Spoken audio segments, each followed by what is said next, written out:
Auto డ్రైవర్లకు సంక్షేమ board ఏర్పాటు చేసి ప్రభుత్వం ఆర్థికంగా ఆదుకోవాలని, జిల్లాలో ఉన్న ఆటో డ్రైవర్లకు ఆటో స్టాండ్లు ఏర్పాటు చేయాలని సిఐటియు నేతలు, జిల్లా ప్రధాన కార్యదర్శి ఏ నాగరాజు, ఏపీ ఆటో వర్కర్స్ మరియు ట్రాలీ డ్రైవర్ యూనియన్ రాష్ట్ర ఉపాధ్యక్షులు ప్రభాకర్ ప్రభుత్వాన్ని డిమాండ్ చేశారు. స్థానిక సిఐటియు కార్యాలయంలో ఆటో వర్కర్స్ యూనియన్ జిల్లా జనరల్ బాడీ సమావేశం నిర్వహించడం జరిగింది. జిల్లా అధ్యక్షులు రమేష్ బాబు అధ్యక్షత వహించారు. వారు మాట్లాడుతూ స్త్రీ శక్తి పథకం వచ్చిన తర్వాత డ్రైవర్ల జీవితాలు చాలా అగమ్య గోచరంగా ఉన్నాయన్నారు. వాహన మిత్ర పథకం ద్వారా 25,000 రూపాయలు ఇవ్వాలని, రాబోయే కాలంలో రాష్ట్ర ప్రభుత్వం ఆటో డ్రైవర్ల సంక్షేమం దృష్టిలో పెట్టుకొని సంక్షేమ బోర్డును ఏర్పాటు చేయాలని డిమాండ్ చేశారు. అలా చేయకుంటే అవసరమైతే చెలో విజయవాడకైనా ఆటో డ్రైవర్లు సిద్ధపడాల్సి వస్తుందని హెచ్చరించారు. ఈ సమావేశంలో ఆటో వర్కర్స్ యూనియన్ జిల్లా ప్రధాన కార్యదర్శి లక్ష్మణ్, ఆటో యూనియన్ నాయకులు చైన్ సింగ్, నాగరాజు, ఓబులేసు, నాగేంద్ర, సురేష్, గంగయ్య, బాలు, స్వామన్నలతో పాటు 200 మంది ఆటో డ్రైవర్లు పాల్గొనడం జరిగింది.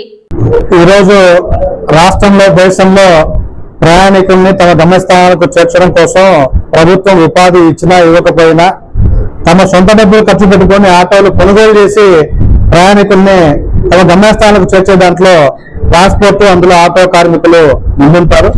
అటువంటి ఆటో కార్మికుల పక్షాన ప్రభుత్వం సంక్షేమ పథకాలు అమలు చేసే విషయంలో కానీ, సంక్షేమ బోర్డు ఏర్పాటు చేసే విషయంలో ప్రభుత్వం నిర్లక్ష్యం వహించింది.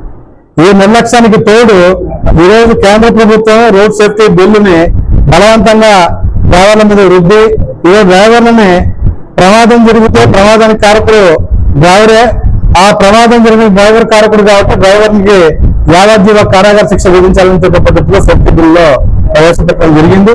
ఇది సరైనది కాదు. ఈరోజు డ్రైవరు ఏదైనా అనుకోని పరిస్థితుల్లో ప్రమాదం జరిగితే అటువైపు ఉన్నటువంటి వ్యక్తి ఇటువైపు ఉన్నటువంటి డ్రైవర్కి ఏమే శత్రువు కాదు. అది అనుకోకుండా జరిగిన ఘటనలు కాబట్టి వాటిని ఆ పద్ధతిని తీసుకోకూడదు. రోడ్ సేఫ్టీ బిల్లులో డ్రైవర్లకు ఏదైతే నష్టం కలిగించే అంశాలను వాటన్నిటిని వెనక్కి తీసుకోవాలని చెప్పి మేము సిఐటికి డిమాండ్ చేస్తాం. అట్లే నిత్యం రైతు డ్రైవర్ల గురించి, సంక్షేమం గురించి మాట్లాడే ప్రభుత్వాలు ఈరోజు ఆటో డ్రైవర్ల సంక్షేమాన్ని గాలి వదిలేసి మహిళలకు ఉచిత బస్సు ప్రయాణం పేరు మీద ఈరోజు పథకం ప్రవేశపెట్టినారు.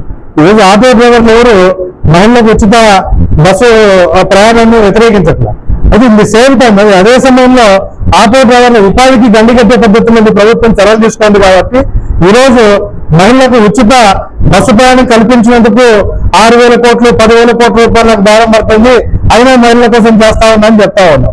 మరి మా ఉపాధి పోయింది, మా కుటుంబం రోడ్డు పడే పరిస్థితి ఉంది కాబట్టి మా పరిస్థితి ఏంటని చెప్పి ఆటో డ్రైవర్లు అడుగుతా ఉన్నారు. కాబట్టి మహిళల కోసం మీ ప్రభుత్వం, కూటమి ప్రభుత్వం 6,000 కోట్లు 10,000 కోట్లైనా వెచ్చిస్తామని చెప్తుంది. కాబట్టి ఆ పద్ధతిలో ఉచిత బస్సు ప్రయాణం ద్వారా ఉపాధి కోల్పోయినటువంటి ఆటో డ్రైవర్లకి ప్రత్యేక పథకం పెట్టాలా, నెల నువ్వేమైనా చేస్తావా లేదా చెప్పు అని చెప్పి చంద్రబాబును, కూటమి ప్రభుత్వాన్ని అడుగుతా ఉన్నాం.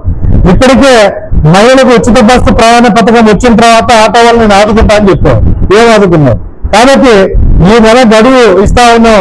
ఈ నెల లోపల ఆటో కార్మికుల ఉపాధి విషయంలో ప్రభుత్వం ముందుకు రాకపోతే, ఒక స్పష్టమైనటువంటి వైఖరి తీసుకోకపోతే, ఒక పథకం ప్రవేశపెట్టకపోతే మాత్రం రాష్ట్ర వ్యాప్తంగా ఆటో వర్కర్స్ నిర్వహించే పోరాటానికి సిఐటియు జిల్లా కమిటీ, సిఐటియు రాష్ట్ర కమిటీ కూడా సంపూర్ణ సహకారం అందిస్తుందని చెప్పి తెలియజేస్తాం. రాష్ట్ర వ్యాప్తంగా ఆటో డ్రైవర్లు ప్రజలపైన ఆధారపడి 12 లక్షల మందికి పైగా ఉన్నారు.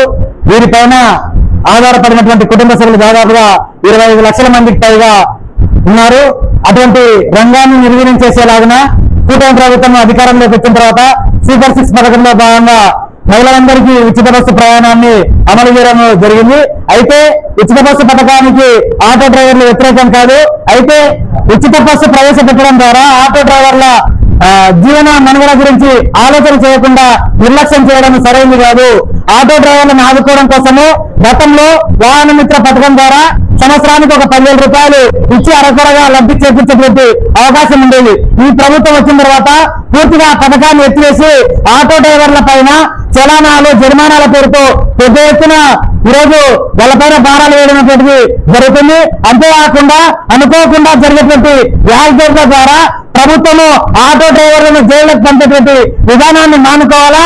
ఆ విధంగా మానుకోకుండా వారిపై 10 సంవత్సరాల నుంచి జీవిత ఖైదు వేసే విధంగా 30,000 నుంచి 3 లక్షలకు పైగా జరిమానాలు విధించలాగా ఈరోజు జీవో నెంబర్ 21ని తీసుకురావడం అనేటువంటిది జరిగింది.